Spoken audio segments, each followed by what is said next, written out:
სალამი მოგესალმებით, ვაგრძელებ ჯონ მაკარტურის საუბრების ქართულ ენაზე ატვირთვას, ეს არის ბიბლიური კითხვები და პასუხები. შემდეგი კითხვას სვავს ბეტი. ეტყობა, რომ ჯონ მაკარტური იცნობს, როგორც წინებს და თვითონ ესალმება. ეტყობა ძალიან ვიწრო წრე არის ეს და ბატონი ჯონის მრევლი არის ეს პირდაპირ გაგებით ბევრს იცნობს და იქიდან აღარ ჭირდებათ ადამიანებს თავის სახელი და გვარის წარმოთქვა. სალამი, ჯონ, გთხოვთ შემისწორო თუ ცდები, მაგრამ მე მგონი გასულ კვირას თქვენ ახსენეთ, რომ ეშმაკს არ შეუძლიაო რაიმე აზრების ჩადება თქვენს გონებაში.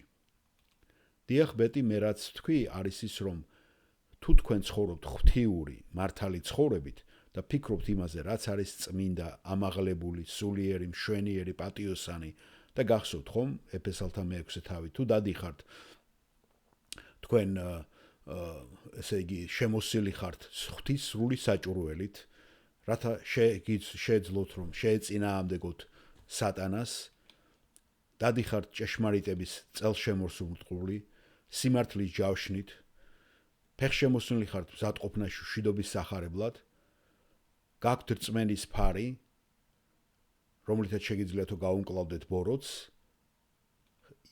გაქვთ ხსნის მუზარადი, სულის მახვილი, რომელიც არის ღმერთის სიტყვა, თქვენ გაართმევთ ყოველივე ამას თავს მეთქი. მაგრამ თუ თქვენ ცოდვაში დადიხართ, მე მჯერა რომ არსებობს გზები, რომლითაც სატანას შეუძლია რომ გაააქტიუროს თქვენი აზროვნების პროცესები ამ ცოდვის მიმართ და გააძლიეროს უფრო. გასაგებია? ეხლა განაგრძეთ თუ გსურთ რომ თქვენი კითხვა გააფართოვოთ დამატებით. და ბეტი აგზელებს. მე უბრალოდ ფიქრობდი, რომ ეს შეიძლება მოხდარიყო.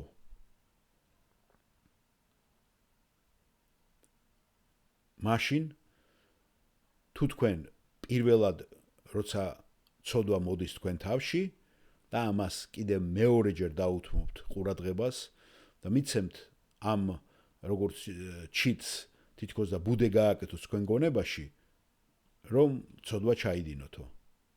დიახ, მე ძალიან მიხარია რომ თქვენ ამ კითხვას სვავს და ეს ვკითხეთ. ეხლა რაც შეეხება, როდესაც ფიქრობთ ცოდვილ აზრზე. ეს სრულიად შესაძლებელია, რომ არავითარ კავშირში არ იყოს ეშმაკთან. და აბსოლუტურად არაფერი არ ქონდეს მას საერთო ეშმაკთან. თუ ეს თქვენ გაგამხრენებთ და დაგამშვიდოთ, შეგიძლიათ იცხოვროთ მთელი ცხოვრება დაბადებიდან სიკვდილამდე და ეს ეშმაკმა შეიძლება საერთოდ არ შეგაცხოთ მთელ ცხოვრებაში. ის არ არის ყველგან ყოფი. ჩვენ ვიცით რომ ის სწრაფია, მაგრამ ის ყველგან ვერ იქნება, არ შეუძლია მას ყველგან იყოს. ღმერთი არის, რომელიც ყველგან არის და ყველგან არსებული. მართალია ეს ზეციდან როგორც ელვასავი ჩამოვარდა და სწრაფია, მაგრამ ყველგან მას არ შეუძლია რომ იყოს. ელვა სწრაფია, მაგრამ არ არსებობს საფუძველი ვირაუდოთ, რომ იმან სატანამ თქვენ რაღაცნაირად შეგაჭიროთ. ეხლა მაშინ ისოის კითხვები, საიდან მოდის ეს ცოდვილი აზრები? მე გეტყვით საიდან. და ეს ძალიან ნათელია. და თქვენ არ უნდა ეძებოთ ის ეშმაკიდან. ისინი მოდიან თქვენი გულიდან. და ეს არის სამწუხარო რეალობა. ჩვენ ცოდვილები ვიბადებით ბავშვობიდან. ჩვენ ცოდვით ჩავისახეთ. და გახსოვთ ხო, ვნება რომელიც დაურსულდებით, ამბობს ამას იაკობის წერილი, შობს რას? ცოდვას. ასე რომ თქვენი ხორცი და გახსოვთ გალატელებში არის ეს მეხუთე თავში, ხორციელი საქმეები, უზნეობა, უბიწოება, გრძნობელობა, კერთაყვანისელობა, ჯადოქრობა, მტრობა, ჩხუბი, ეჭვიანობა, ბრაზის გამოხატვა, კამათი, უთანხმოება, შური, სიმთვრალე, ბრაზი. ხედავთ? და თქვენი ხორცი ამ აზრებს აღვიძებს.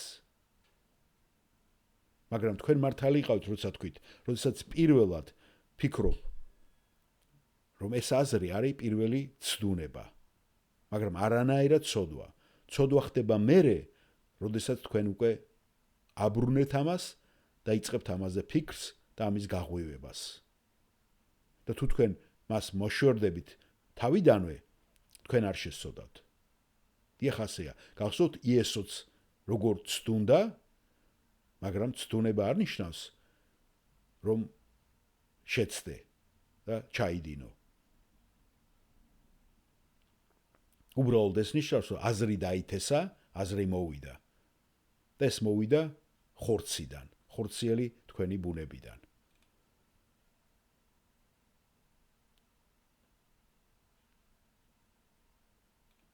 იესოს შემთხვევაში, იმიტომ რომ ის უცოდველი იყო, ეს გარედან მოვიდა, გარეთა სისტემიდან, რომელიც სატანა იყო და გარედან იყო ნაცდუნები.